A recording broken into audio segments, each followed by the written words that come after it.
están, amigas y amigos? Tengan ustedes muy buenas noches. Comenzamos una nueva edición de Hora 23. Lo hicimos con ese apunte deportivo, el hecho noticioso en esa área más importante de la jornada que está cerca de concluir.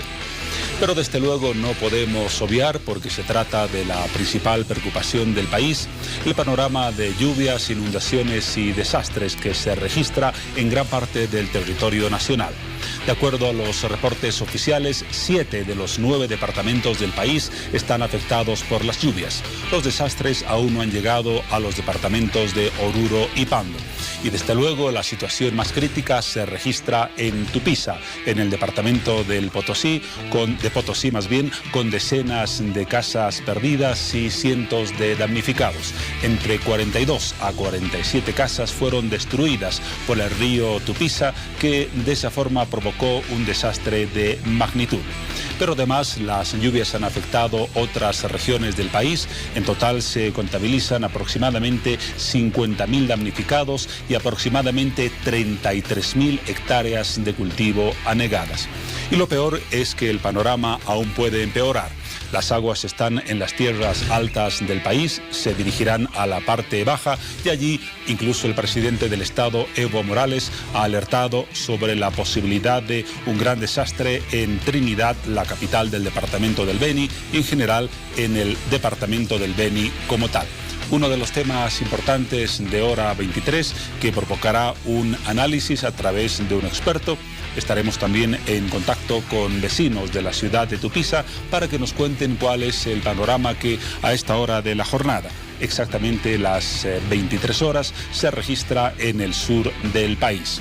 Como novedad, el gobierno ha activado además en las últimas horas el Comité Operativo de Emergencia Nacional, conocido por la sigla de COEN, que se convertirá a partir de esta jornada en el centro que organice las labores de asistencia, rescate, colaboración, logística y asistencia a los damnificados por las lluvias y las inundaciones, reitero, en los 7 departamentos del país.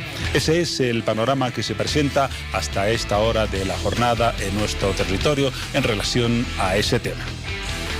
Punto aparte, nos hemos ocupado desde ayer del aniversario de Rurrenabaque, una de las más importantes ciudades del departamento del Beni.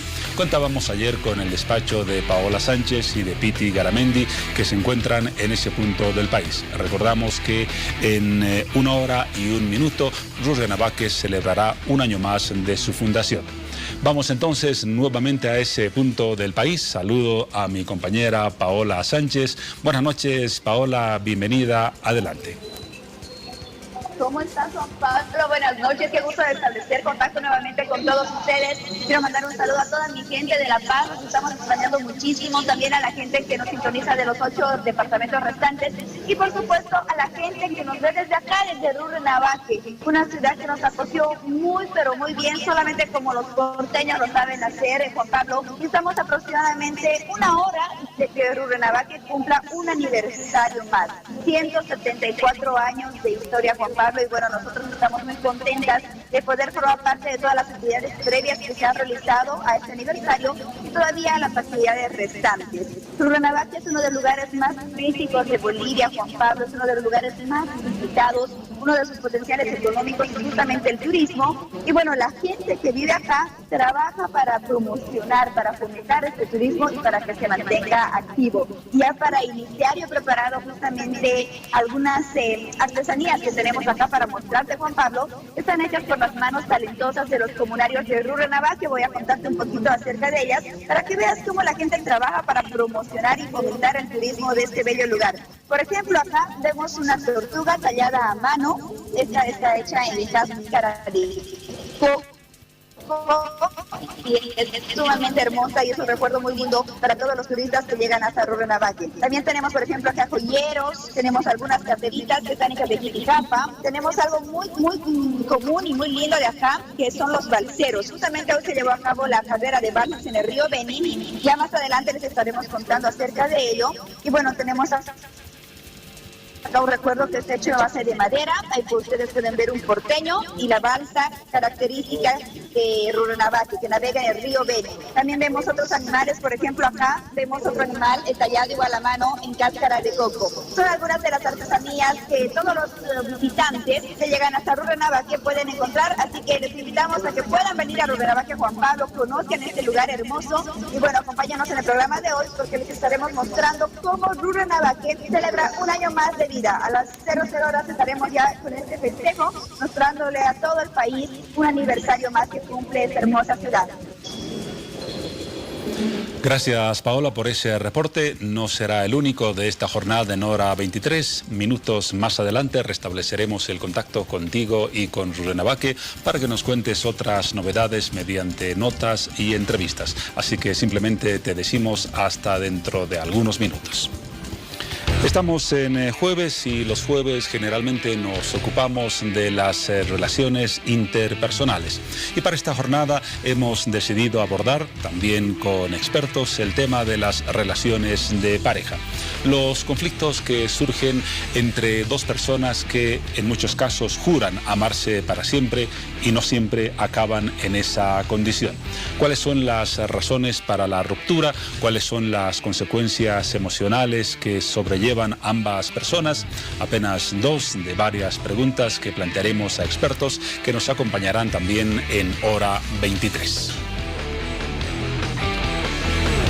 Momento de ocuparnos del tema que desde luego preocupa al país. Se podría decir que somos un país de contradicciones. Mientras en algunas partes del país se organizan festejos y se prepara el carnaval, en otras sufrimos el drama de las inundaciones y de las lluvias con consecuencias que son dramáticas.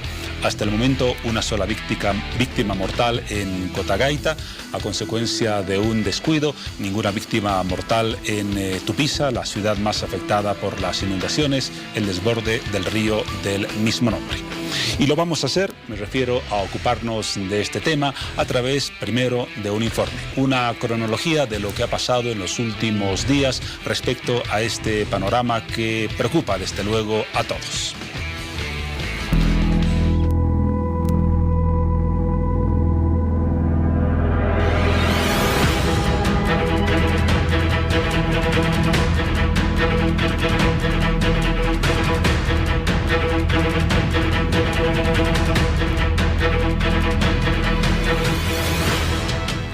Estas imágenes que está viendo pertenecen al municipio de Yacuiba. Lluvias que causaron inundaciones en calles y que provocó alarma en sus pobladores.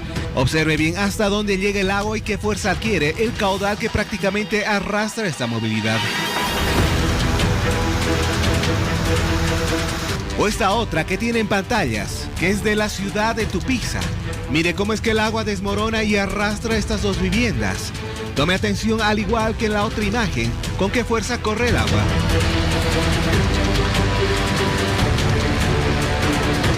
Y es que no es para menos, llovió varias horas en estas regiones, lo que provocó el desborde de sus ríos. La corriente se llevó por delante todo lo que tenía a su paso, dejando destrozos y sobra.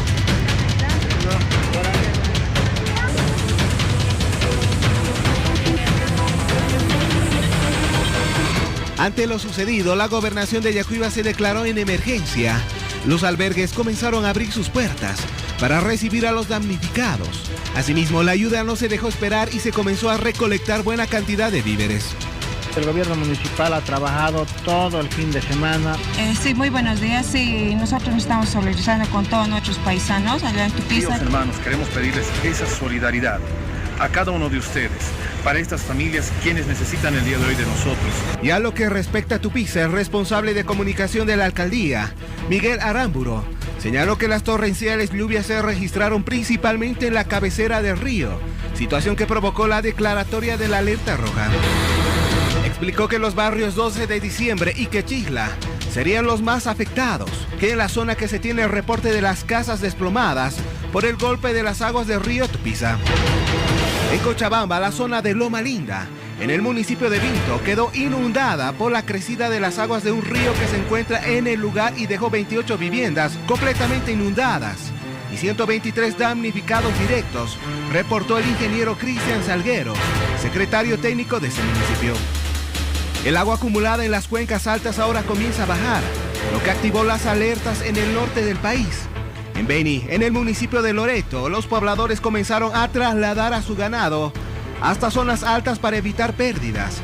La alerta en este departamento se activó para tomar acciones rápidas.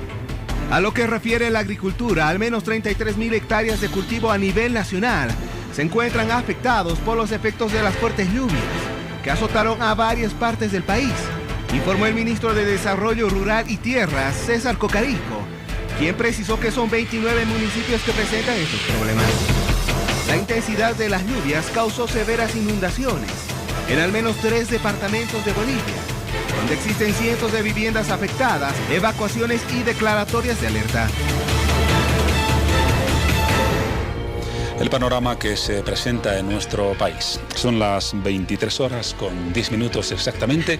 Vamos a abordar con un especialista ese tema que desde luego genera inquietud en todos los bolivianos. Hemos invitado al ingeniero Jorge Cortés, ingeniero ambientalista y especialista en hidrología. Ingeniero, buenas noches, bienvenido a nuestro programa. Buenas noches. Todos los años se presenta a estas alturas de la gestión, entre enero y febrero, el panorama de las lluvias. En lo que corresponde al año 2018, ¿estamos con niveles por encima de lo normal para comenzar a abordar este asunto? Sí, evidentemente ahora estamos con registros más allá de lo normal, ¿no?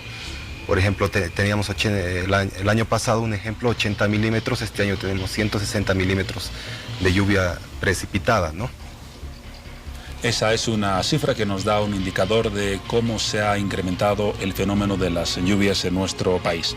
Ahora existen, me imagino, varias razones para que se presente este panorama.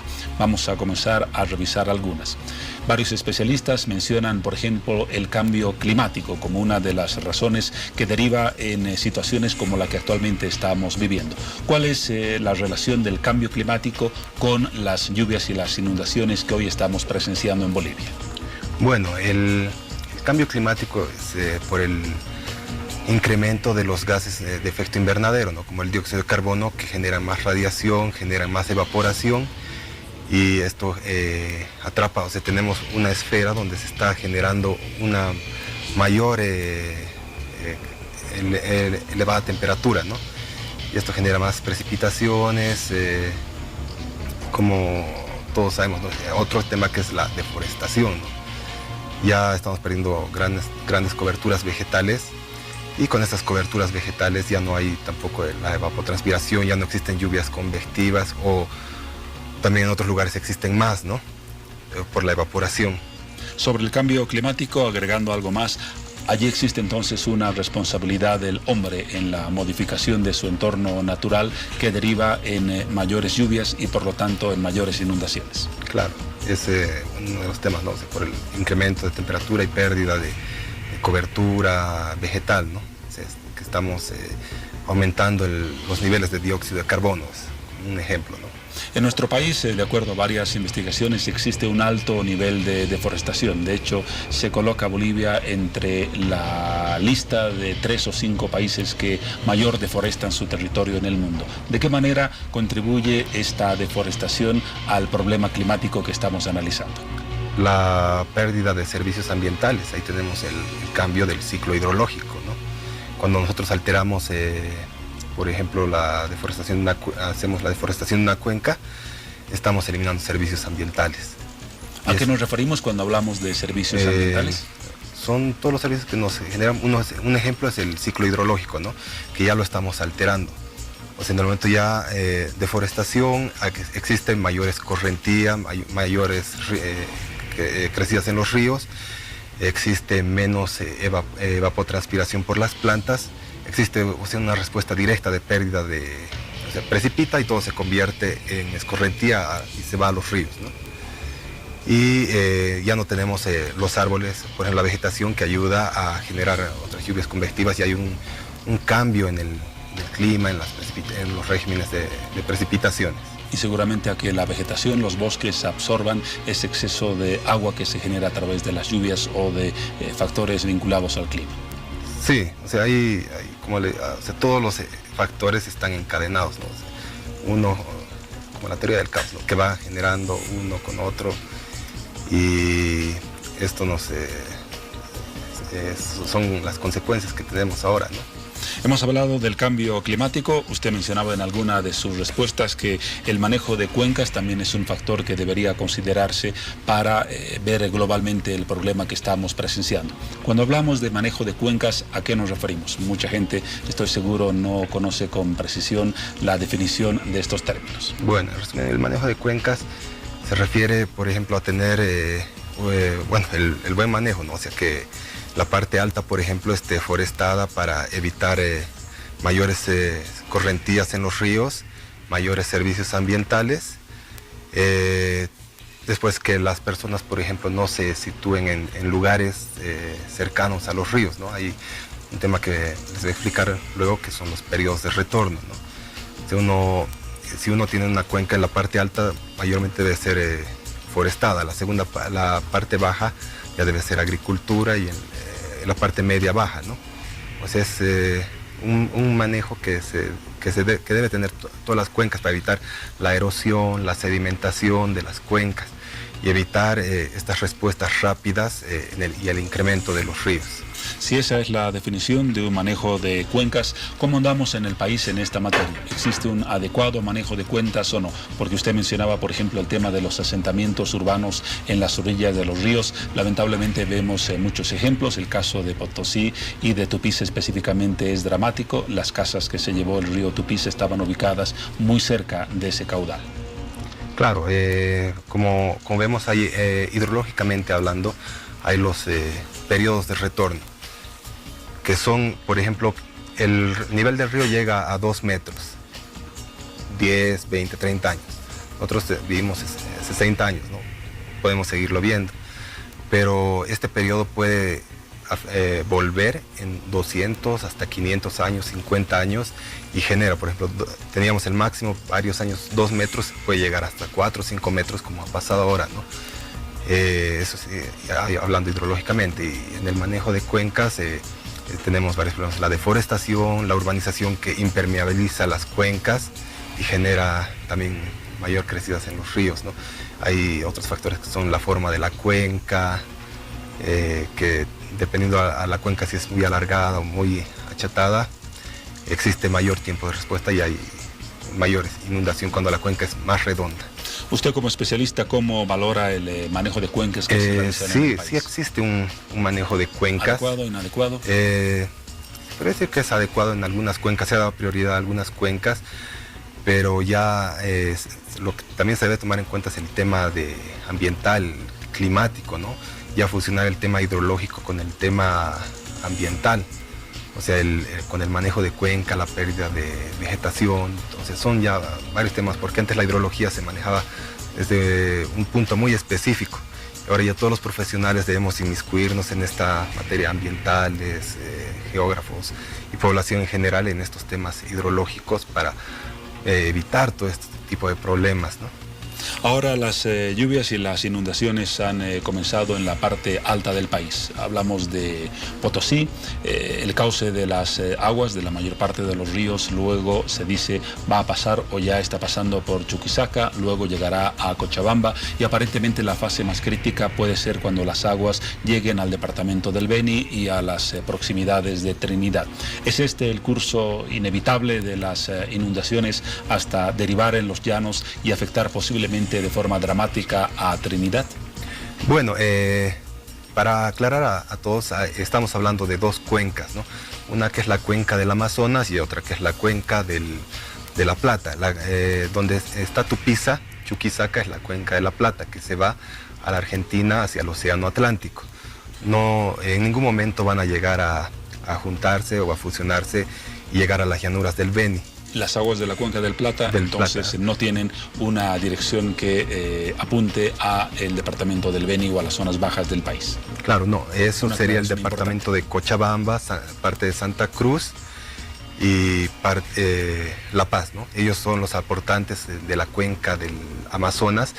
Por ejemplo, Cochabamba, las inundaciones que está teniendo, las precipitaciones que se van a convertir en ríos, van a llegar a las llanuras del Beni. Pero eso sí, inevitablemente. Sí, pero de Tupiza, Chuquisaca, estos se van a juntar al río Pilcomayo y estos van a irse a Argentina, Paraguay, hasta desembocar en el Océano Atlántico.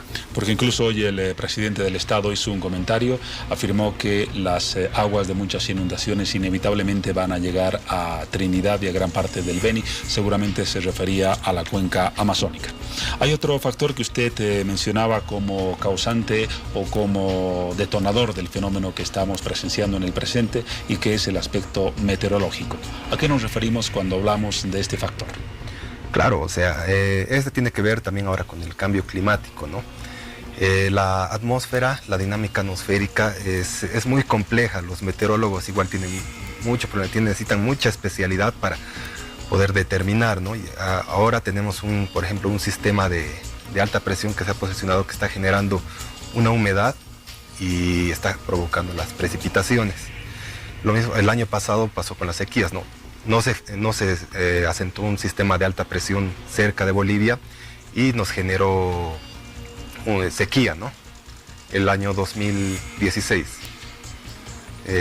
Y ahora estamos el fenómeno Niña está bajo, no nos está afectando, sino que lo que ha pasado es que este sistema se ha posicionado cerca de Bolivia y está generando mucho más calor, humedad y está provocando mayores precipitaciones. Justamente ese ha sido uno de los elementos mencionados por los expertos del CENAMI, el Servicio Nacional de Meteorología e Hidrología, el incremento del grado de corrientes húmedas en el país. No sé si el término es correcto, pero ¿es válido ese análisis? Sí, es válido, porque se está viendo estos sistemas, las corrientes húmedas es todo un sistema, una dinámica por procesos físicos que ocurren en la atmósfera y que provocan estas precipitaciones, ¿no? Es complicado de predecirlas, ¿no? Se puede llegar con una predicción de una semana máximo, ¿no? 5 días, pero así con anticipación de meses no se la puede hacer, el margen de error es muy alto. En síntesis, por los elementos y las áreas que estamos analizando, el panorama es preocupante. ¿Podemos esperar todavía situaciones más críticas o dramáticas en las siguientes semanas y meses? Sí, se podría esperar este tipo de situaciones que pueden ser que aumenten. Esperemos que no, ¿no? Desde luego. Pero sí hay una probabilidad de que puedan llegar a ocurrir, ¿no? Si eso ocurre en Bolivia, ¿cuál es el panorama que se presenta en otras regiones? Hablemos de Sudamérica. ¿Hay una mayor incidencia de los detonantes, de los problemas que hemos mencionado, o su efecto es menor? Claro, o sea, por ejemplo, Tupiza está conectado con los países, por ejemplo, de Argentina, Paraguay. Si, por ejemplo, seguiría habiendo precipitaciones, incrementaría más los ríos de toda esta región, Chuquisaca, Tarija, Potosí, podrían también estar con problemas, ¿no? Muy bien. ¿Qué más podríamos mencionar en relación a este panorama? ¿Hay algún elemento de la conducta humana que está contribuyendo a agravar esta situación que desde luego ha generado alarma?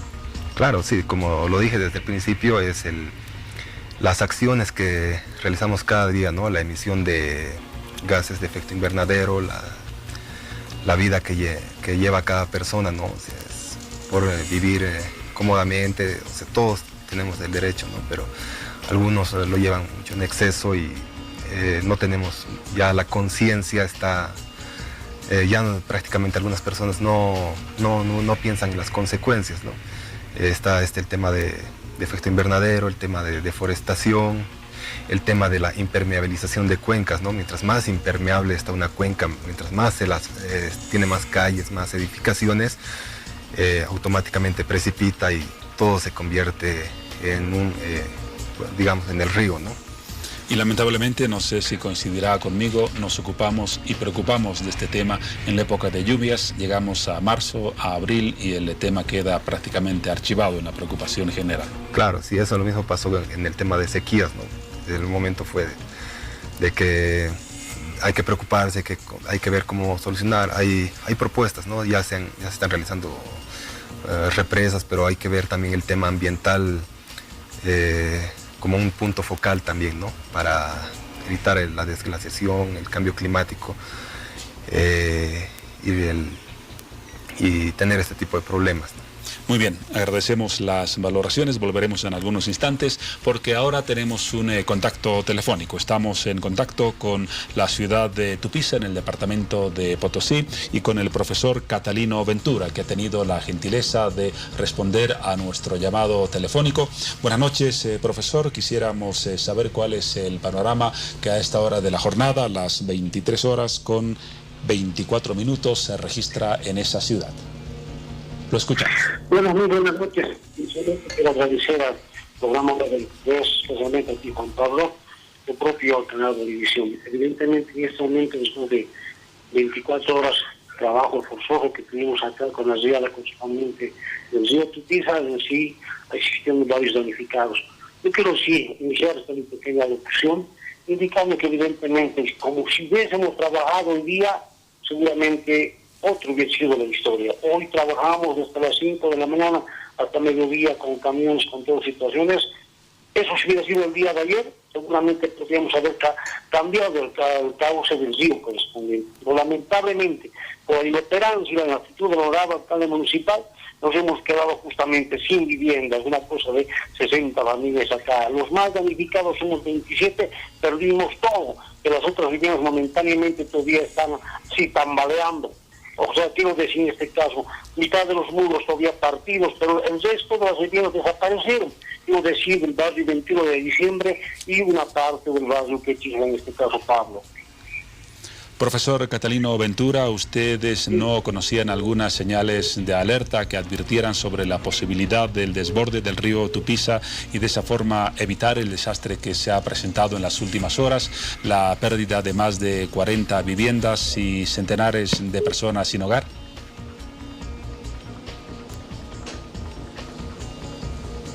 El contacto telefónico se ha interrumpido con la ciudad de Tupiza. Consultábamos al profesor Catalino Ventura sobre las medidas de prevención, si es que hubo algunas o si hubo alguna señal de alerta.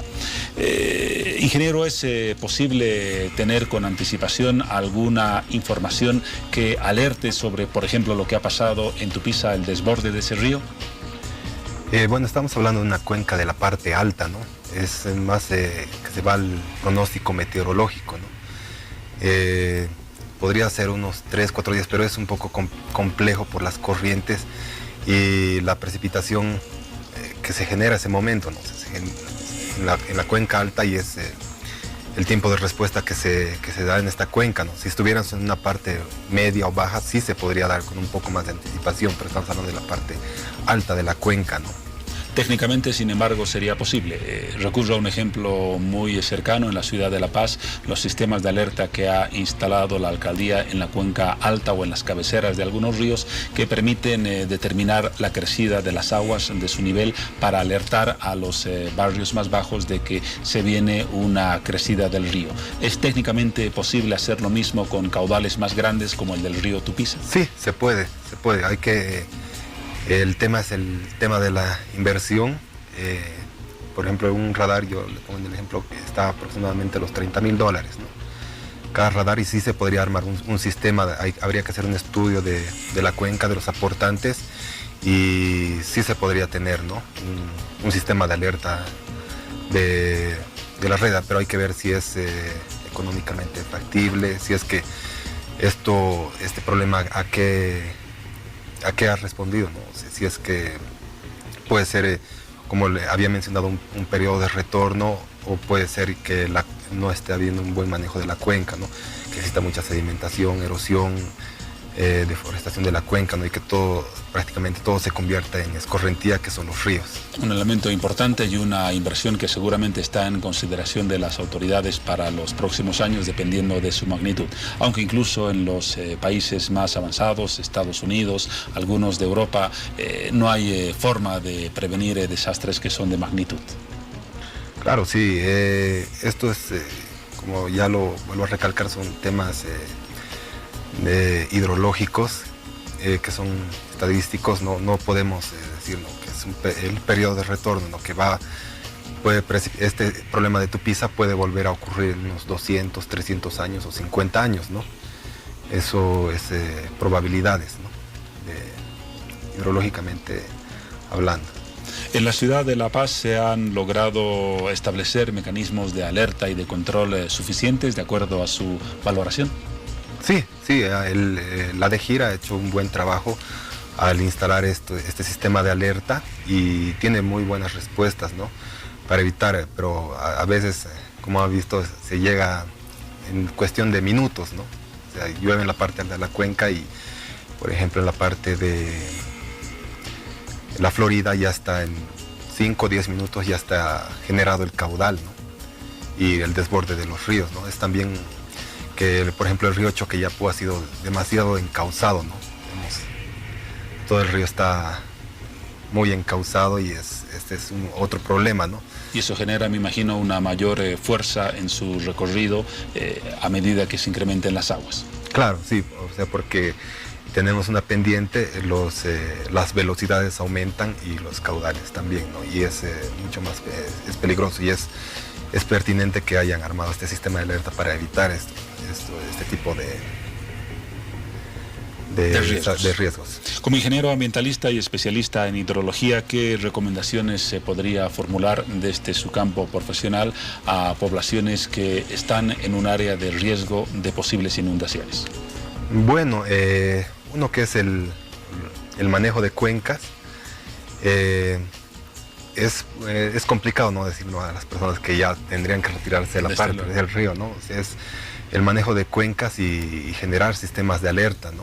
O sea, en algunos países, como usted mencionaba, por ejemplo, los sistemas los niveles deberían estar cada 2 kilómetros, ¿no? Cada 2 kilómetros para tener un buen sistema de alerta. Y dependiendo del caso y la magnitud, los recursos económicos y el estudio del caso, sí debería implementarse por lo menos con dos radares para poder alertar y el manejo de cuencas, ¿no? Para evitar la generación de mayores escorrentías, ¿no? Cuando tenemos una buena cuenca forestada, lo vuelvo a recalcar, no va a haber tanta escorrentía y todo se va a infiltrar y vamos a evitar un poco, vamos a reducir estos riesgos. Muy bien, hemos restablecido el contacto telefónico con el profesor Catalino Ventura, quien se encuentra en la ciudad de Tupiza, es uno de los damnificados por las inundaciones. Nos contaba, profesor, que no hubo una suficiente señal de alerta para evitar el desastre en la magnitud que se ha presentado. ¿Qué nos puede decir al respecto? Sí, es verdad. Nosotros también contamos con esa alerta correspondiente. Amanecemos el día, amigos, pensando un poco lluvioso, pero a eso de las 5 de la mañana, el cauce del río, justamente todo en sí, el río correspondiente empieza, estaba en hielo.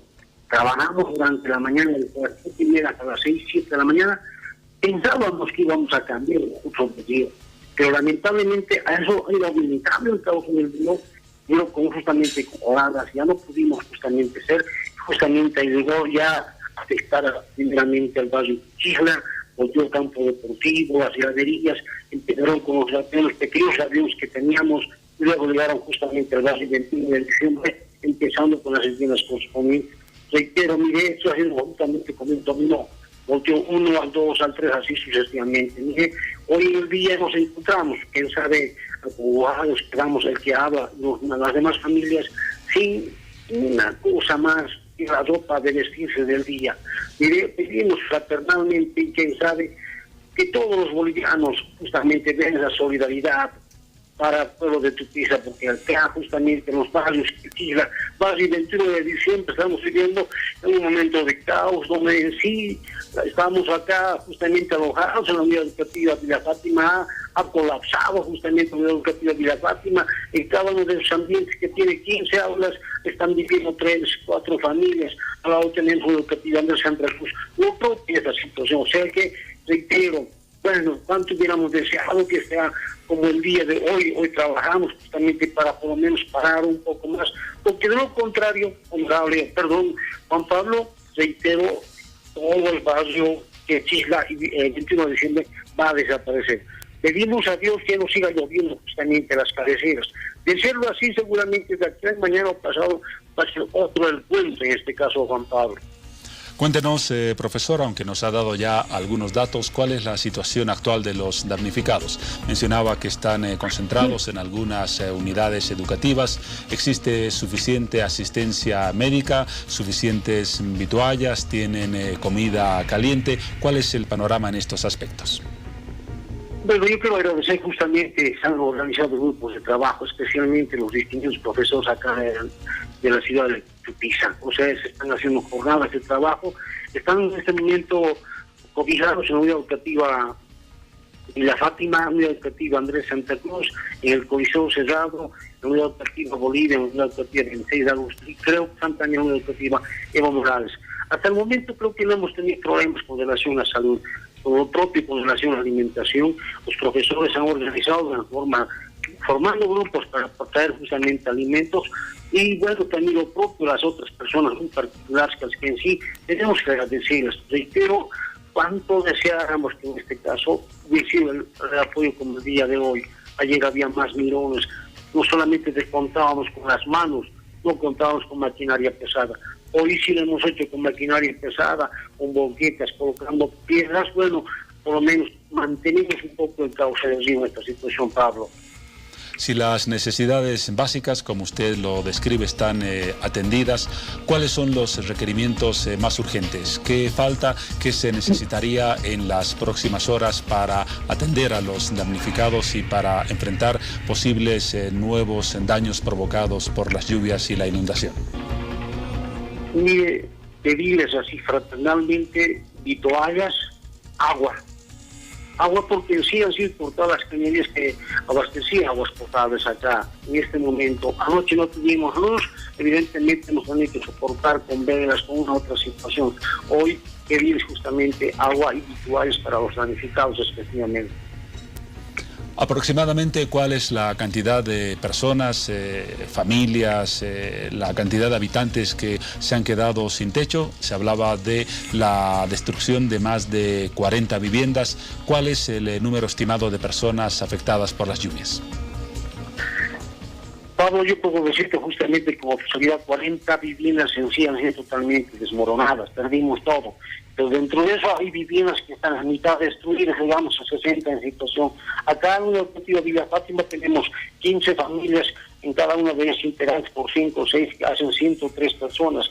En la educativa Andrés Santa Cruz tenemos lo propio, en este caso llegamos a 27 familias, contando más o menos con 200 personas en situación. No puedo describir en ese momento en el Coliseo Cerrado, quizá al dato indicaban que estaban 6 o 8 familias, no sabemos cuántos están en la educativa Bolivia, en la educativa 26 de agosto, en la educativa Evo Morales, pero pasan justamente casi a más de 2 centenares de situaciones. Es preocupante en este caso, reiterable, y la lluvia sigue persistiendo, la lluvia sigue cayendo, y a nosotros nos preocupa. Es probable que si lleva a las alturas, reitero, mañana va a ser otro el cantar y el contar de acá de tu piso. Por último, profesor, agradeciendo su gentileza, su tiempo y la buena descripción que nos ha brindado de lo que sucede hoy en la ciudad de Tupiza, ¿se han evacuado otras zonas urbanas a las orillas del río Tupiza? Mire, sí, evidentemente hay personas que viven por previsión, por precaución, están sacando sus cositas de las viviendas correspondientes. Muchos lo están quedando justamente en el río, en este caso, o sea, en el paso del tren. Algunas están cobijando personas de buena voluntad. Hoy tuvimos justamente la presencia del señor presidente y lamentablemente no se han podido escuchar a los damnificados de forma personal. Reitero, no refuto, lo critico en este caso que acá participaron más las vercolinas, los movimientos sociales que en sí no conocen esta fecha correspondiente, pero será otra la situación. Yo quisiera tocar el corazón de los diputados, de los senadores, de todo en sí, para que puedan justamente cooperarnos y colaborarnos con vituallas, con agua, en cierta situación reiterada, pedir a Dios que no sigan lloviendo. Si ser así reitero, y soy reiterativo, perdón mi redundancia, mañana va a ser otro el cantar de situación, Pablo. Gracias, profesor. Catalino Ventura nos ha ofrecido datos muy importantes. Ojalá se genere la solidaridad que ustedes demandan.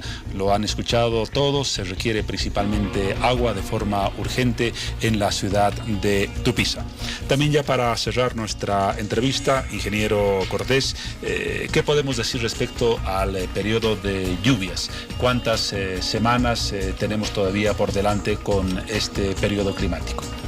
Bueno, las lluvias están pronosticadas hasta el mes de marzo, ¿no? Finales de marzo. Y esta semana, si no me equivoco, está hasta el viernes van a existir las precipitaciones, las alertas, ¿no? Alertas naranjas que sacó el Senam. Muy bien, ese es el panorama. Agradecemos su presencia en Hora 23 y la valoración que ha realizado del trasfondo climático que se halla tras este panorama de inundaciones y de lluvias que afecta a 7 de los 9 departamentos del país. Hasta una próxima oportunidad. Muchas gracias.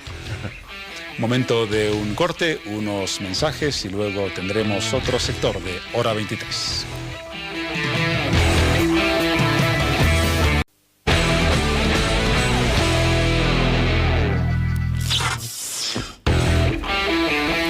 Y seguimos ocupándonos del tema con el que arrancamos Hora 23, el panorama de lluvias e inundaciones en el país, ya que una noticia destacada se ha registrado en las últimas horas. El gobierno ha decidido activar el Comité Operativo de Emergencia Nacional, que tiene la sigla de COEN, para una reacción inmediata ante los desastres ocasionados por las lluvias e inundaciones, de acuerdo a la información proporcionada hoy por el vicealmirante Jorge Infantes.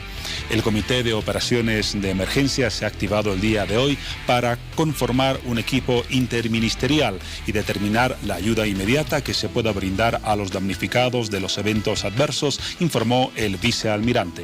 Recordamos que el COEN, el Comité Operativo de Emergencia Nacional, está conformado por los Ministerios de Defensa, Salud, Educación, Desarrollo Rural, Desarrollo Productivo y, desde luego, las Fuerzas Armadas.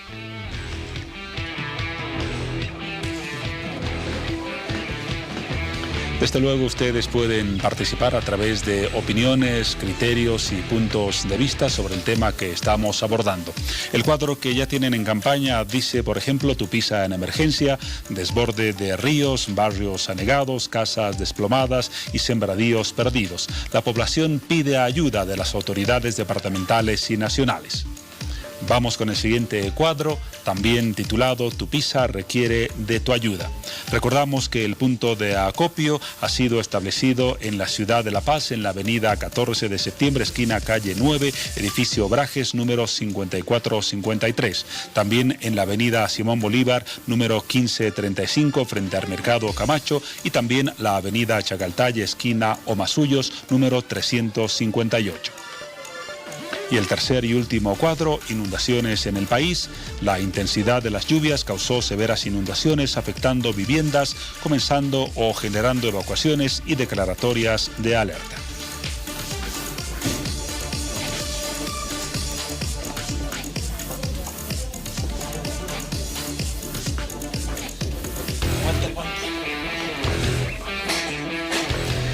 Y vamos a ocuparnos en los siguientes instantes de una gestión muy importante que ha lanzado la Universidad Mayor de San Andrés, precisamente a propósito del desastre que se presenta en la ciudad de Tupiza. Es el momento de la solidaridad y la principal casa de estudios del sector público, la Universidad Mayor de San Andrés, ha determinado desarrollar una iniciativa que significa una gestión de ayuda para los damnificados por estas lluvias. Tenemos dos invitados presentes en los estudios de Bolivisión y de Hora 23, con quienes precisamente vamos a hablar de esta iniciativa que desde luego es importante y que debe generar la solidaridad de todos nosotros.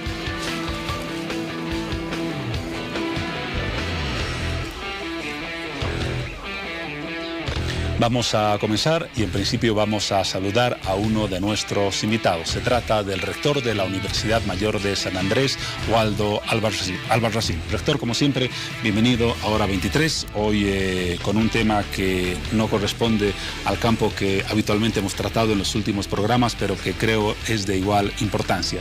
Las inundaciones, el desastre en Tupiza. Buenas noches. ¿Qué acción está generando la UMSA a propósito de este panorama? Buenas noches, Juan Pablo.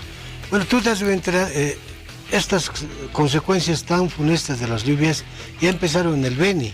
Ya hasta ayer concretamente estábamos apoyando, incluso cobijando a los hermanos indígenas del pueblo sirio, ¿no? Que han estado casi 15 días en la universidad y tratando de apoyar con vituallas, ropa, todo lo que se pueda, ¿no? Alimentos, medicina. Pues ni bien estamos concluyendo esa parte, se nos viene el tema de Tupiza. Entonces la UMSA tiene que seguir actuando de esa manera. Yo creo que hoy día todos los bolivianos somos Tupiza, o somos Villamontes, o somos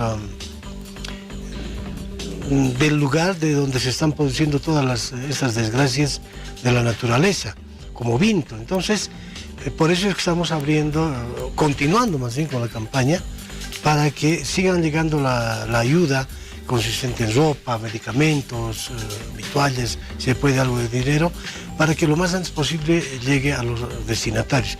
En este caso parece que el caso más emblemático, más doloroso es de Tupiza, y es por eso que está también un miembro residente de Tupiza, pero al mismo tiempo queremos anunciar que este sábado se está inaugurando una telemaratón a las 10 de la mañana para que todo el día la gente pueda llegar al atrio de la universidad y depositar su ayuda, y esta sea inmediatamente trasladada al lugar.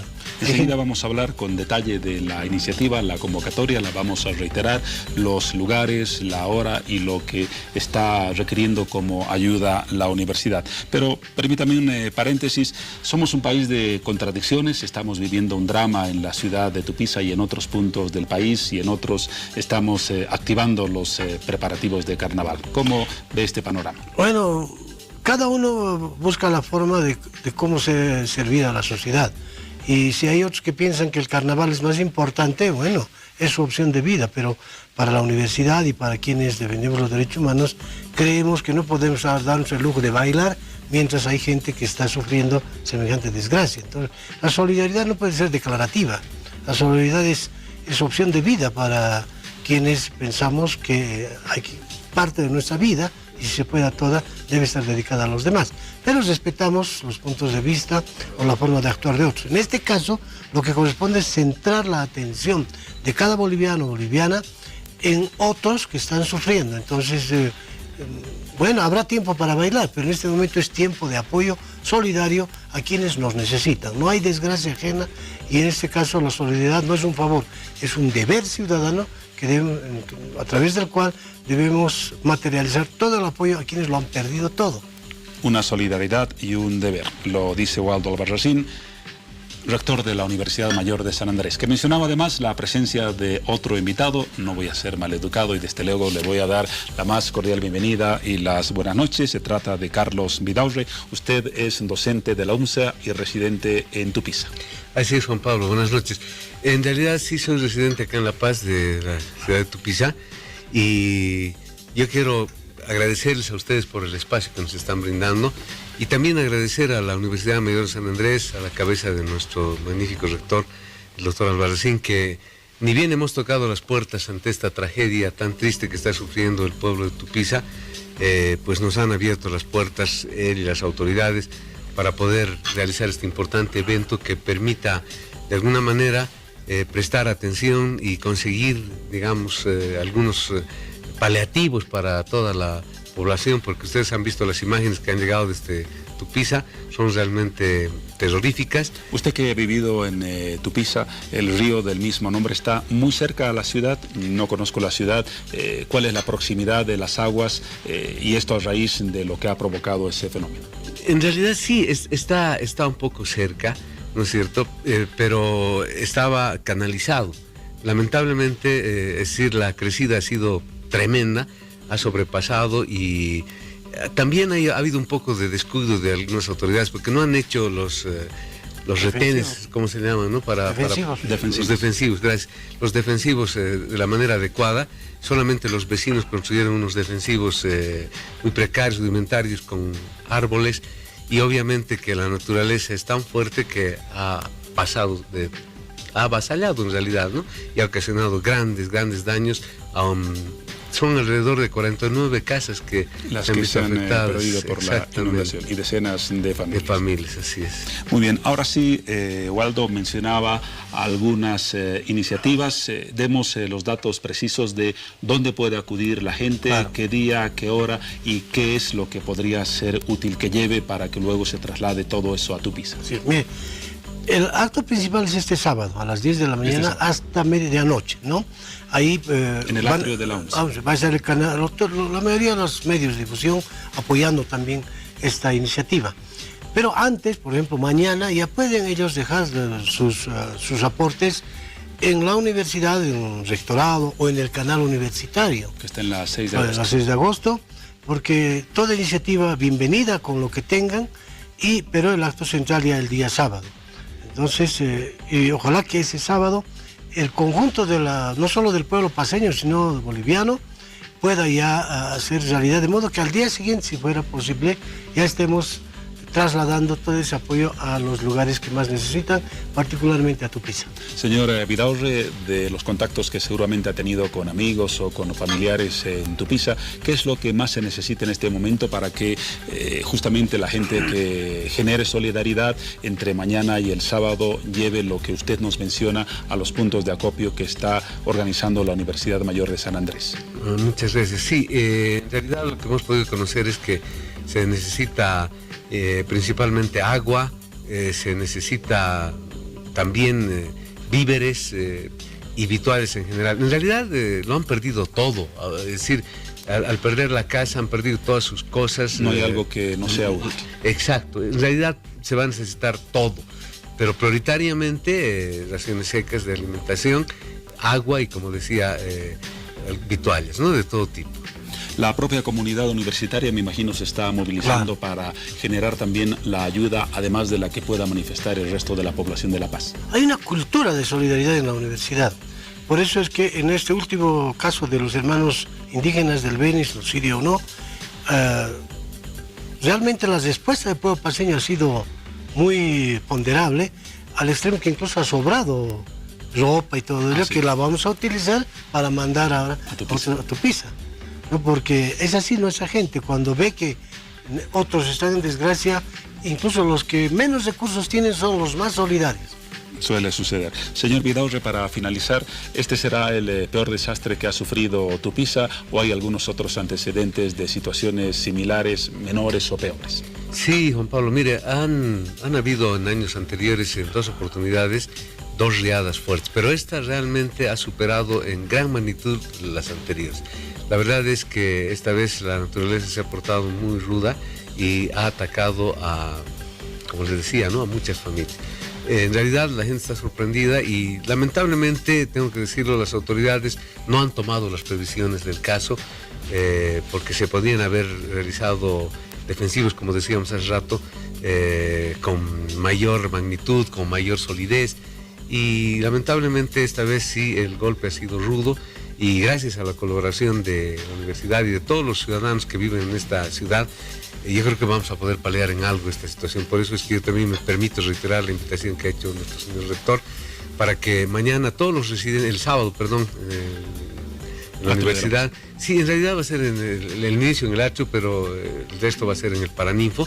Todos los residentes acá, bolivianos y no bolivianos, puedan ayudarnos a tratar de conseguir todo lo que se requiere y ayudar a la gente de Tupiza, que va a quedar muy agradecida con la universidad, con los canales que están dando la cobertura, como en este caso ustedes, y con toda la población solidaria de La Paz, que nos va a ayudar seguramente y que vamos a lograr un resultado muy favorable para la población. Gracias a usted por su presencia. Waldo, la despedida con una reflexión final. Me llamó mucho la atención y creo que es muy valioso ese criterio de la solidaridad y de las prioridades en momentos críticos como este. Va a insistir en que En este momento hay un pueblo que nos necesita en varias regiones del país y creo que habrá tiempo para bailar. Es más importante estar al lado de quienes están sufriendo una desgracia y como bolivianos somos una sola familia.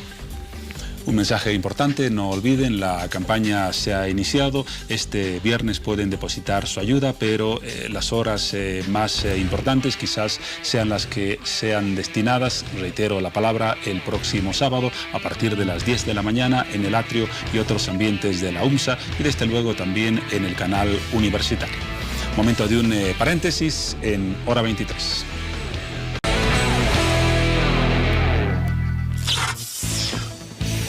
Estamos a un minuto de concluir esta jornada y es momento de revisar las noticias importantes de la jornada a punto de concluir. La primera, según un informe, las lluvias dejaron hasta el momento unas 33.000 hectáreas de cultivos afectadas, principalmente de arroz y soya en el departamento de Santa Cruz. En el sector pecuario no existen reportes de daño debido a que el ganado fue evacuado a zonas altas en Beni, aunque es latente el riesgo, de acuerdo a la información del ministro de Desarrollo Rural, César Cocarico. Solo en los municipios de Santa Rosa y Apacaní, parte del norte integrado cruceño, los informes dan cuenta de 22.000 hectáreas de arroz y soya afectadas por las inundaciones como consecuencia de las persistentes lluvias caídas en las últimas semanas.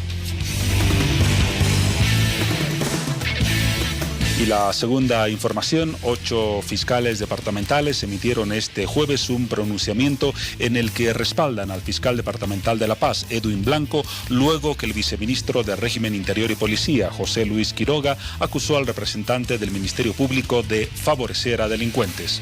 Recordemos que el caso del doble crimen en Año Nuevo y la liberación de pildoritas develaron fricciones entre la Fiscalía de La Paz y la Policía Boliviana.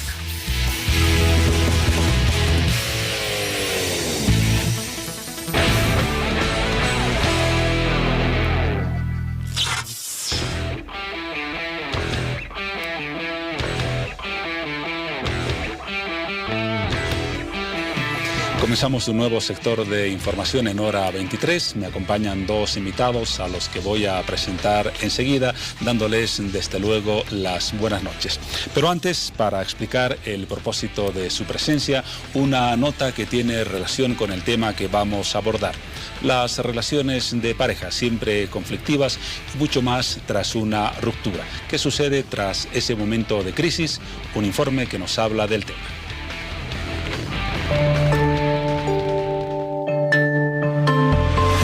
Romper una relación de pareja conlleva muchas veces dolor y tristeza. Pero ¿qué ocurre cuando pasa el tiempo sin que esa persona amada esté a nuestro lado?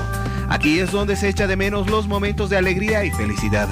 Esos días que parecieran de soledad pueden provocar sentimientos que llegan muchas de las veces a jugar en contra de cualquier persona, hasta inclusive llegar a la desesperación. Sin embargo, el primer paso ante esta situación es tener paciencia y tomarlo con tranquilidad. Ante lo señalado, existen 3 factores que hacen en extremo complejo el proceso de recuperación tras romper el vínculo con una persona, que son confusión, vergüenza y soledad. La confusión proviene de la idea de que mientras tu ex siga en tu mente, no lo habrás superado, por lo que tu vida emocional estará estancada. La vergüenza es porque confundimos nuestros sentimientos de amor con el deseo de reconciliarnos, de estar con alguien que ya no quiere estar con nosotros o con quien terminamos una relación. Encima de todo está la soledad que podemos llegar a sentir, que puede ser a veces difícil de superar. Sin embargo, son esos momentos donde crecemos, aprendemos y hasta superamos los problemas. Esa la nota que ponía algunos antecedentes del tema. Les había anunciado y ustedes vieron la presencia de 2 invitados. Ahora sí les doy las buenas noches. Se trata en principio de la licenciada María del Carmen Gemio, socióloga, psicóloga y docente de la Universidad Mayor de San Andrés. Buenas noches y bienvenida. Buenas noches, Pablo. Mucho gusto de estar en tu programa. Gracias por la invitación. Para nosotros el gusto. Y la bienvenida al licenciado Juan José Vargas, psicólogo clínico. Ya nos ha acompañado en otras oportunidades. Bienvenido otra vez. Muchas gracias y es un gusto estar siempre en tu programa. Hablábamos, licenciada María del Carmen Gemio, antes de comenzar este sector, del tema que vamos a abordar. Podríamos, esta es la primera consulta, clasificar las parejas en qué categorías: los enamorados, los casados, los divorciados, para luego analizar las consecuencias de una ruptura en ese tipo o categorías de parejas. Ya. Podríamos tal vez entrar a un enfoque más macro. Muy bien. Analizando tal vez el tema de la familia, primero el enamoramiento, la relación luego de la familia, la constitución de una familia, para luego ver el tema de la separación y las rupturas o el divorcio, ¿no? Entonces, lo que puedo puntuar es que existen actualmente una diversidad de tipos de familia. En la década de los 70, 60, el tipo de familia que predominaba era el nuclear, y eso era, digamos, la aspiración social que tenía la sociedad de configurar una familia conformada por mamá, papá e hijos, ¿no? Ese es el prototipo de la familia nuclear. Sin embargo, este modelo de familia, con todas las críticas que ha recibido, principalmente de las corrientes feministas, que indudablemente se han dado cuenta de las contradicciones que existen al interior de este modelo familiar, donde el jefe era notablemente el varón, y todo el sistema patriarcal pusieron en crisis, digamos, a este tipo de modelo, dando pie, digamos, históricamente a un proceso de cambios que se han ido sucediendo, y a lo cual ya décadas posteriores, en la década de los 80 en nuestro país, ya 90 y estamos en los 2000, estamos viendo cómo se presenta una diversidad de tipos de familia en nuestro país y en el mundo entero. En Bolivia particularmente no llega al 50% la familia nuclear, según los datos que tengo del INE, y el otro, está bordeando, digamos, los 50%. El otro 50% constituyen tipos de familia que son monoparentales, por ejemplo, que también antes estaba muy mal visto, pero que ahora tiene cierta aceptación. O sea, las mujeres especialmente son jefas de hogar que crían sus hijos o tienen sus hijos, y no es monoparental porque hay un solo padre. Pues en este caso generalmente más las mamás, no son las madres, aunque hay casos de padres también, ¿no?, que son monoparentales. Y tenemos familias reconstituidas que son productos de procesos a veces de divorcio, ¿no?, que se vuelven a casar y eso, y otros tipos de familias diversos con los que estamos asistiendo en Bolivia, ¿no? Muy bien, gracias por ese marco general. Hablemos ahora, Juan José, de lo que sucede cuando en esas familias existe una ruptura, que justamente es el tema que nos interesa abordar. Hablemos de los matrimonios. Existe una ruptura, ¿cuáles son las consecuencias y cuál la sombra que genera un ex en una de las partes? Bueno, en realidad cualquier ruptura va a causar sufrimiento, ¿sí? Por lo menos si ha habido amor entre ellos en una pareja, sea esta casada o sea esta que esté todavía en un proceso de enamoramiento. Entonces, las consecuencias van a ser evidentemente emocionales, pero esas emociones se pueden volver en algún momento conductuales. ¿Qué quiere decir? Por lo que yo estoy sintiendo, por lo que yo estoy sufriendo, entonces voy a hacer algo. Y ahí es cuando se complica, ¿no? Te voy a perseguir, no voy a permitir que tú te vayas. ¿Por qué? Porque es como que estoy incompleto y necesito estar contigo. Entonces, analizamos ya desde el punto de vista clínico esa necesidad. O sea, cuando alguien necesita una persona, quiere decir que estoy incompleto, no puedo solito. Entonces yo te voy a tener que perseguir, yo te voy a tener que manipular, yo te voy a tener, en casos graves digo, ¿no? Yo me voy a tener que cortar, yo me voy a tener que intentar suicidar, voy a amenazarte con suicidar, ¿no? En casos patológicos sucede eso. Ahora bien, cuando las personas rompen una relación, y es en la gran mayoría sufren, pero ese sufrimiento va pasando. Es como que yo he dejado a una persona importante y voy a dejar también que el sufrimiento se apague poco a poco. Y eso es lo que la mayoría de las parejas hacen en este momento, y eso es normal, ¿no? Inevitablemente un ex, por decirlo de alguna manera, es una sombra negativa para la otra parte, o en algún momento puede llegar a convertirse en un factor que no implique conflicto. Cuando se vuelve muy conflictivo, y esta es una palabra tal vez clave, cuando hay todavía un contacto.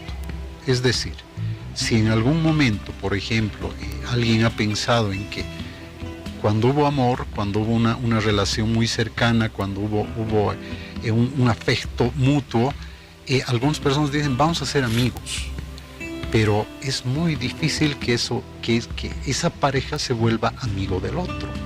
¿Por qué? Porque ha habido otro tipo de relación.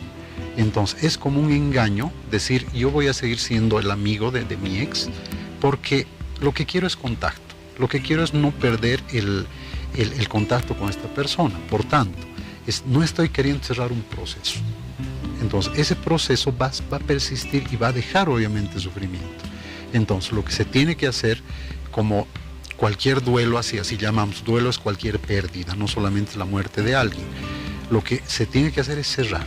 Y en el 99% se recomienda que las personas también se dejen de ver y se dejen de hablar. ¿Por qué? Porque tiene que cerrar. El sufrimiento es como que va a persistir si todavía está el objeto del sufrimiento ahí. Objeto digo no con una mala interpretación, sino que la persona que está ahí va a seguir causando sufrimiento. Entonces es preferible a veces alejarse de un modo muy representativo, ¿no? O sea, no estar en contacto ni WhatsApp, porque he tenido pacientes donde es mi amigo y estoy todavía con el WhatsApp. No, todavía hay relación. No será una relación muy cercana, pero todavía hay relación, entonces va a persistir. Licenciada, Juan José nos recomendaba, lo acaba de escuchar, cerrar esa relación. Pero en casos de parejas que comparten, por ejemplo, hijos, ¿cuáles son las bases para una relación sana que no implique un daño personal a los propios integrantes de la expareja y principalmente a los hijos? Ya, yo creo que hay que diferenciar el conflicto de la pareja, ¿no es cierto?, del tema de los hijos. Hay que diferenciar claramente. Hay que entender que cuando se llega a una situación de plantearse la separación es porque está existiendo en la unión matrimonial problemas que seguramente han tocado muy fondo y que hacen que la pareja se llegue a plantear el tema de la separación o el divorcio, porque hay que diferenciar, ¿no? Una cosa es la separación y otra cosa es el divorcio.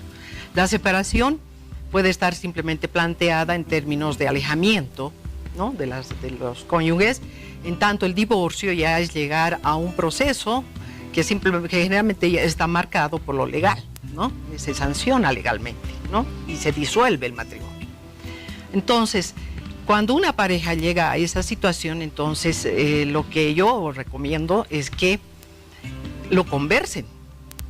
Y además sea una de las últimas medidas a los que recurra la pareja para poder resolver sus problemas maritales, no sea de cónyuges, del matrimonio, ¿no? No pensar que la primera solución, bueno, es divorciarse, ¿no?, o separarse, sino tratar de ver realmente si esa es la decisión que se debe tomar, especialmente cuando se trata que tienen hijos, ¿no es cierto? En su experiencia, ¿usted ha tenido una prevalencia de casos de parejas separadas con relaciones de conflicto o con relaciones de cordialidad? Lamentablemente es más con relaciones de conflicto, ¿no? La situación suele ser más difícil llevarla en términos más tranquilos, de consenso, porque están involucrados demasiadas emociones y sentimientos que de la subjetividad de cada uno, que bueno, muchas veces no se los puede conversar, no los llegan a conversar, ¿no? Entonces, eso es bien importante, poder diferenciar eso. Entonces, al diferenciar, podrían encarar tranquilamente si la separación es la salida más apropiada para la pareja. Si realmente esa es la decisión que se ha tomado, entonces tienen que, después de tomar esa decisión, tocar el tema de los hijos. O sea, cómo van a transmitirles a los hijos esta decisión, ¿no? Porque eso lo tienen que ver en función también de la edad, de la madurez que tienen los niños, de la capacidad que van a tener o no de recibir este tipo de noticias, porque seguramente, aunque los padres crean que no se dan cuenta, los niños al vivir en esas situaciones conflictivas se van dando cuenta del tipo de relación que están entablando y que puede llegarse a una situación de ese tipo, ¿no es cierto? Y seguramente los afecta.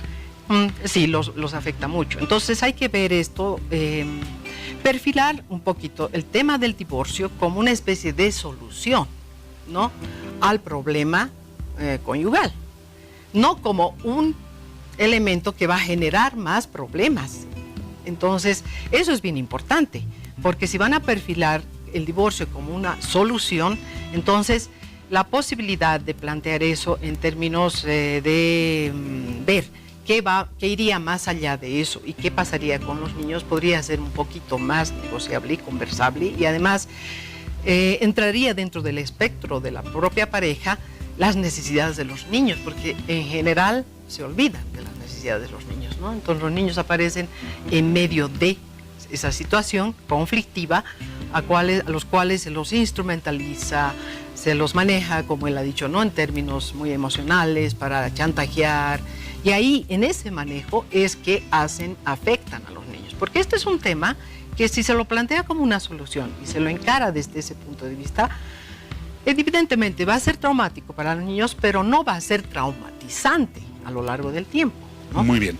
Juan José, hemos hablado hasta ahora de parejas posiblemente o generalmente adultas, con un grado de madurez que se supone importante. Pero ¿qué pasa en el caso de los jóvenes, los adolescentes, los jóvenes que acaban, y últimamente ocurre con cierta frecuencia, varias relaciones y allí aparece la figura del ex, ya sea mediante el acoso, mediante tal vez el ánimo de ambos de volver a retomar la relación? A los jóvenes y adolescentes, ¿qué les podemos decir en relación a cómo tratar a un ex? Las parejas jovencitas obviamente son más vulnerables emocionalmente porque no han tenido ese aprendizaje, ¿no?, ese bagaje que es el sufrimiento, que es una pérdida y cómo afrontar esas pérdidas. Y comúnmente vamos a ver que los adolescentes en su primer amor tienen problemas de separación y pueden vivir realmente tormentas emocionales que son importantes. Los adultos no debemos juzgar ese tipo de conductas porque evidentemente estamos hablando con personas sumamente sensibles. Si nos acordamos nosotros cómo éramos, tal vez hayamos pasado igual o peor que los adolescentes, ¿no? Entonces, esto trata más de una vinculación en principio con una persona que en ese momento se supone que es alguien muy importante, ¿no? Entonces, como están conociendo por primera vez, entonces les va a costar separarse. Y obviamente lo que tú dices, Juan Pablo, es que ¿qué pasa con el ex? A veces viven con la sombra, queriendo superarlo o queriendo tal vez ser mejor pareja que la anterior. Entonces ahí hay un error fatal, ¿no? Porque uno deja de ser sí mismo. Es decir, yo voy a dejar de ser yo para ser el otro, voy a hacer las cosas que hacía y las voy a mejorar. Entonces tienden a demostrar un poquito de competencia y esa competencia a veces es malsana. Lo que tiene que pasar es que van a haber rupturas y eso es claramente evidenciable que muy pocas personas, muy pocas realmente, se casan con la primera pareja. Por lo general, la gran mayoría tiende a buscar otras parejas a lo largo de la vida. Entonces, las rupturas están presentes en nuestra vida. Y como hablábamos hace un momento, los duelos, las pérdidas son frecuentes en la vida. Usted mencionaba respecto a las parejas de casados que el alejamiento sería lo mejor cuando se acuerda una ruptura. Exacto. En el caso de los jóvenes que no han llegado al matrimonio, tienen simplemente una relación de enamoramiento, por llamarlo de alguna forma, la recomendación es la misma: se acaba con una persona y mejor no la vuelvo a ver. Para ser puntuales, lo que dijo la licenciada es muy cierto, que cuando hay hijos no hay cómo separarse del todo. Entonces uno tiene que romper con la relación, no con la paternidad. Entonces a veces confunden. yo estoy rompiendo mi relación contigo, entonces también rompo mi relación de papá contigo, entonces yo ya no lo veo, vos sabrás qué hacer, ¿no? En el caso de los adultos que ya tienen hijos, entonces se van a tener que ver las caras hasta que uno fallezca por los hijos. Ahí tienen que conversar y ser más bien una especie de amigos, ¿no? Amigos. Yo decía hace un momento que no tendría que pasar esto. Cuando no hay hijos, sí podrían alejarse, y este en el caso de los jóvenes, que a veces la sombra, a veces el hecho de no poder terminar una relación significa seguir buscando a esa persona o seguir en contacto con esa persona. Lo que no ocurre y no va a ocurrir nunca con la paternidad. Ahí sí hay que romper con la pareja, es decir, hemos dejado de ser pareja, pero seguimos siendo papás. Entonces, o nos llevamos bien o nos llevamos bien. No piensen los jovencitos si se pueden alejar porque no hay un vínculo. Y ese vínculo son los hijos, ¿no? María del Carmen, ¿usted qué recomienda a los jóvenes? Tenemos una audiencia juvenil que nos ve. En el caso de una ruptura, ¿hay que olvidar al ex, borrar su número de teléfono del celular, eliminar sus fotografías y archivarlo? ¿O es posible una relación amistosa? Sé que las generalidades no sirven, pero sí quizás algunos consejos útiles. Bueno, la verdad sí es un poco difícil consejos muy generales porque todo es un poco caso por caso, pero yo recomendaría a los jóvenes que cuando se planteen el matrimonio, lo planteen en los términos más maduros posibles, ¿no? Porque es cuando ven que una relación amorosa, de enamoramiento, tiene muchos vaivenes, no está estable, entonces plantearse, digamos, tener hijos, o sea, casarse, tener hijos, pienso que es un poco arriesgado, ¿no? Entonces, a los jóvenes tomar mucho más visión sobre su propia vida, sobre la vida de su pareja y planificar mejor también su modo de vida y bueno, una vez cuando ya se casan, si son jóvenes, también ser más tolerantes y aprender de la misma relación de pareja, tratar de madurar de manera conjunta entre la pareja y evitar, digamos, sacar, digamos, el tema del divorcio como si fuera una herramienta súper fácil, ¿no? O sea, yo me divorcio y después me vuelvo a casar. No es así. Hay un desgaste emocional muy fuerte y tiene sus secuelas en las siguientes relaciones. No es fácil. Entonces, yo recomendaría en eso a los jóvenes tomar siempre con mucha cautela el tema del matrimonio y después cuando hay conflictos, no de buenas a primeras plantearse esa solución como una salida, porque lo que está pasando es que el 50%, según los datos que también he recogido, de las demandas de divorcio en los últimos años son de jóvenes que no han llegado a la convivencia de 5 años. Es correcto. Y es un alto porcentaje, ¿no? Seguro que sí. Juan José, para concluir, un aspecto que no queremos dejar de tratar, ¿cuál es la recomendación para una persona que tiene un ex, sea varón o mujer, y que éste tiene una conducta casi patológica de seguir acosando o persiguiendo a su ex pareja? Suele ocurrir no solamente en los adultos, sino en los jóvenes. ¿Qué hacer ante un ex acosador o acosadora? Bueno, en realidad ellos ya tienen un problema. ¿No? Un problema tanto, digamos, las personas que están acosando, están persiguiendo y las personas que pueden de alguna forma estar permitiendo eso, ¿no? Porque a veces también le vamos a llamar la víctima, a veces abren puertas, es decir, por ejemplo, yo le llamo y ella me contesta y me dice dónde está y me dice que ya no quiere verme, pero me contesta, entonces me está abriendo puertas, ¿no? Y interpreta como una señal de apertura. ¿No? Y ahí es el pensamiento que es totalmente disfuncional, se está queriendo hacer rogar y eso es totalmente falso. Las chicas, las mujeres me van a dar la razón que no es así, es un pensamiento disfuncional, que eso viene más del machismo, ¿no? Le gusta que le rueguen o le gusta hacerse rogar, no, eso no pasa, ¿no? Cuando una mujer dice que no quiere, pues hay que hacerle caso, no quiere.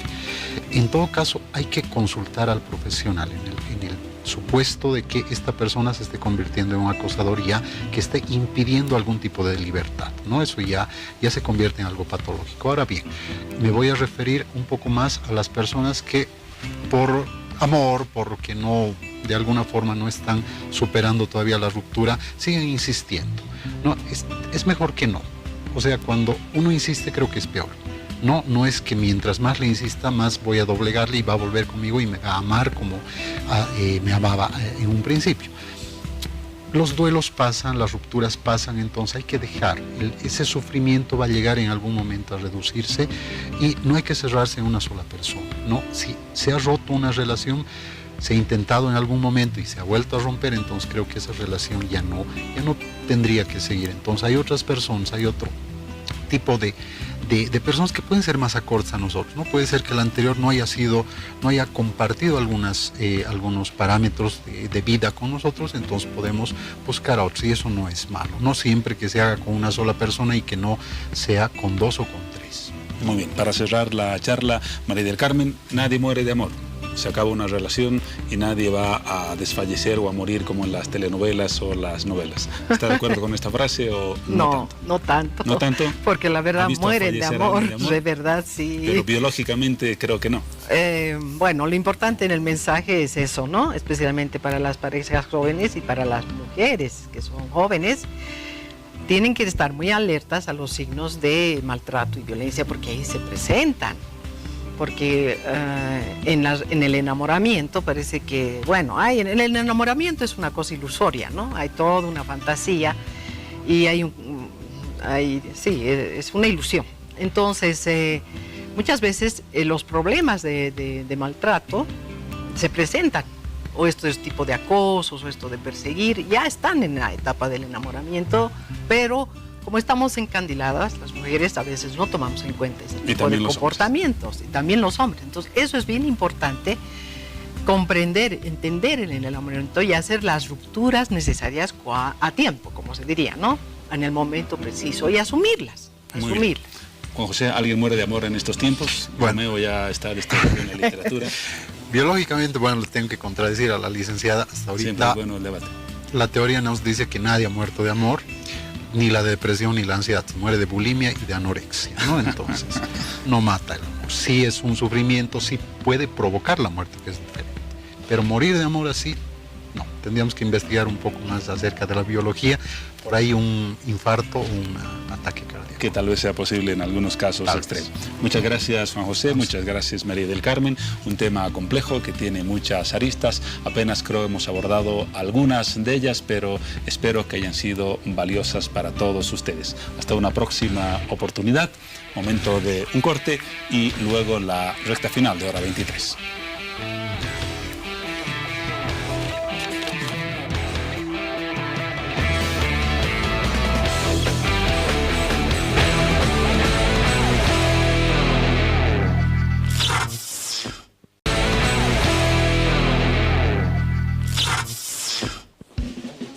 ...23 con... me equivoco, son las 0 horas con 25 minutos. Vamos al sector que ya es diario en Hora 23 desde hace una semana.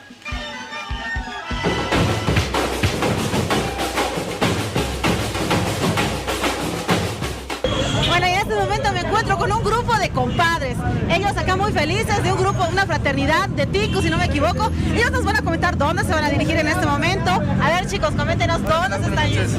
No, estamos aquí en la Plaza Camacho todos los días, desde miércoles a viernes, para prepararnos ahorita para el Giscanata. Para el Gisca. Y en este momento, ¿qué vamos a hacer por compadres? Uy, por compadres, compañeros, ¿sabes qué era? A ver, por acá, a ver, ¿qué vamos a hacer? Lo que queremos hacer nosotros, ¿no? Ir a la San Francisco a meditar, ¿no? Ustedes que podemos, ¿no? Y si no, si nos vamos a la discoteca. A meditar, a ver, por este lado, apoyamos la noción. Pero corto, ya va a ser 11, nos tenemos que ir a nuestras casas. Sí, mamá no sabe nada. Tenemos que llegar temprano mañana. La familia, acá no, yo tengo que ir a trabajar mañana. Permiso, no me da permiso. Únete a la lucha, compadre, escucha. Únete a la lucha, compadre, escucha. Únete a la lucha. ¡Ahora vamos! Entonces no se van a dirigir a ningún lado, a casita entonces. A casita. Bueno, saludos, quiero decirle a mi esposa que no voy a llegar hoy día. Para que se le va, compadres. Ya me pedí permiso en la mañana, saludos. Así celebrar, compadres, en La Paz. Ya, queremos también ir a una discoteca, tal vez El Búnker o tal vez Discoteca Infinito. Saludos a mi amigo Marcos Aguilar. No, por Dios, bueno, ya vamos a cobrar la factura entonces por el dato. Bueno, muchas gracias, chicos. En este momento ellos se retiran a festejar, compadres. Nosotros vamos a estar viendo qué pasa en minutos nada más contigo, Juan Pablo, este estudio.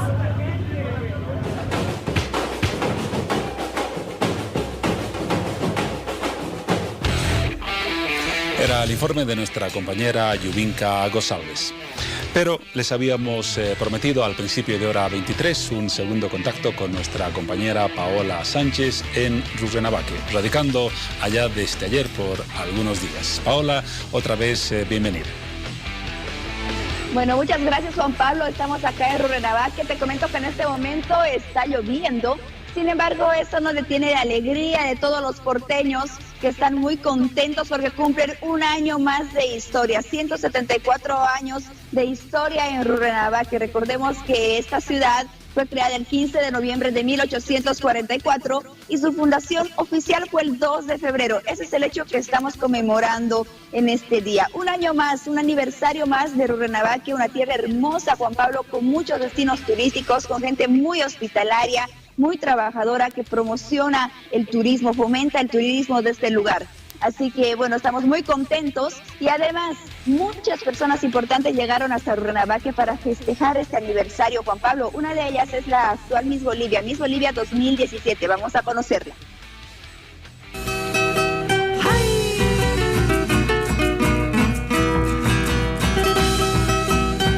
Bueno, y la Miss Bolivia 2017, Gleicy Noguer, llegó hasta Rurrenabaque para poder compartir con todos los porteños que ya se están preparando para su aniversario 174. Gleicy, ¿cómo estás? Bienvenida a Rurrenabaque y bienvenida a Hora 23. Muchísimas gracias, muy contenta, siempre lo digo, de poder estar acá, ¿no? Compartiendo con toda esa gente linda, agradecer al alcalde, a su esposa y a todas las personas que hicieron posible a Vidal Roca para que yo esté presente y compartir en este aniversario sus 174 años y pues vamos a vivir esa fiesta. Quiero conocer, vivir, porque me han comentado de que es una fiesta muy conocida a nivel nacional, de que realizan muchas cosas divertidas, entonces para eso estamos. Soy una representante del país en el cual tengo que estar recorriendo todos los lugares y conocer sobre sus culturas y sobre sus costumbres. Así es, Gleicy, es la primera vez que llegas a Rurrenabaque. ¿Qué expectativas tienes? ¿Qué es lo que más te gustaría conocer de este lugar? Bueno, sí es la primera vez que llego a este hermoso lugar, ya lo decía, es un lugar que me es muy acogedor porque como soy de departamento de Pando del Oriente, entonces no me afecta el clima para nada, me siento como en casa, contentísima, quiero conocer, degustar de sus pescados porque me han hablado, me han dicho que preparan un pescado riquísimo, pues vamos a ver lo que se va surgiendo más adelante, qué actividades tienen, yo voy a estar participando en todas, para eso vine, para complacer a toda esta gente linda que me brinda su cariño. Muy bien, vas a estar presente en todas las actividades rumbo al aniversario. ¿Te quedas hasta el 3 de febrero? Sí, voy a estar como 2 días acá y el sábado voy a estar retornando a mi departamento Pando y tengo otras actividades. Voy a estar también en Oruro, en el carnaval con San Simón Sucre. Y así, mi agenda un poquito ocupadita, pero siempre dispuesta a dar todo el espacio a todas las personas que quieren ese cariño, quieren conocerme en persona. Muy bien, Gleicy, qué lindo que llegues hasta la tierra hermosa de Rurrenabaque y bueno, tu mensaje de felicitación para todos los porteños que están de aniversario. Quiero decirle todo de corazón, mil felicidades a toda esa gente porteña de esta hermosa tierra, que la pasen súper, que se diviertan y aquí está la Miss Bolivia para divertirse con todos ustedes.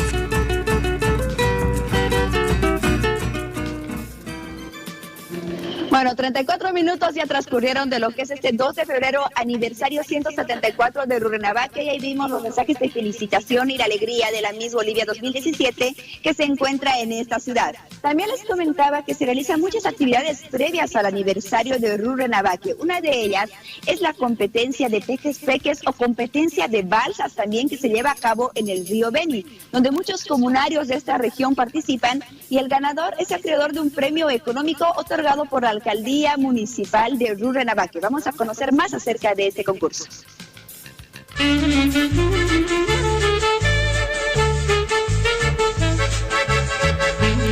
Cada uno de estos botes que navega por el río Beni se encuentra hoy en competencia.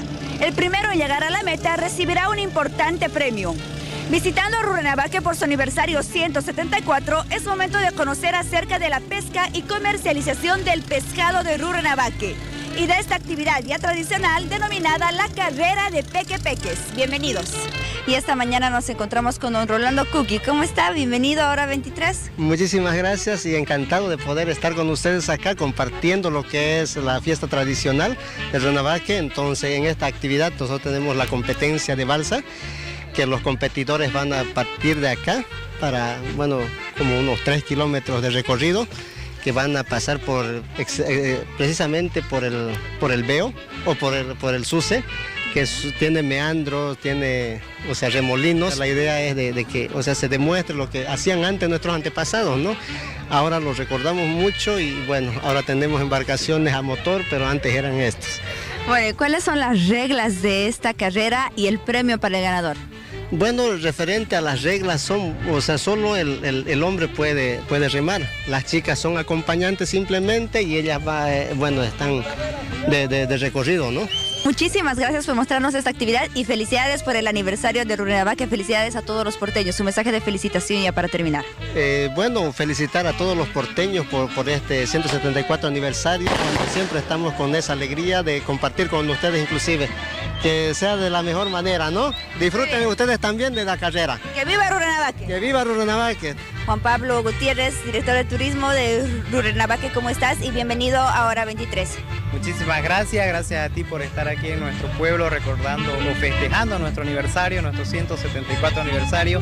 Y bueno, contento de tenerlos acá, contento de que bueno, ya se van realizando nuestras actividades programadas para esta fiesta, como la carrera de balsa y la carrera de pequepeque. A ver, ¿en qué consisten esas competencias? ¿Cuáles son las reglas? ¿Quiénes son los participantes? ¿Cuáles son los premios? Ya, el motivo de lo que se hace en estas competencias, por ejemplo, la carrera de balsa, ¿no? Antiguamente nosotros en Rurrenabaque no teníamos acceso terrestre y todo lo que era nuestro medio de transporte era vía fluvial, no usábamos mucho el río Beni, para ello se usaban estas balsas, ¿no? Porque tampoco teníamos motor fuera de borda, entonces todo el comercio se movía en base al río y los balseros eran. Entonces, para recordar todo esto es que se hace esta tradicional carrera de balsa, ¿no? Con el cual ya pudieron ver, y posteriormente fue avanzando la época, fuimos adquiriendo ya los primeros motores que habían acá, que son los pequepeques, ¿no? Los motores de cola larga.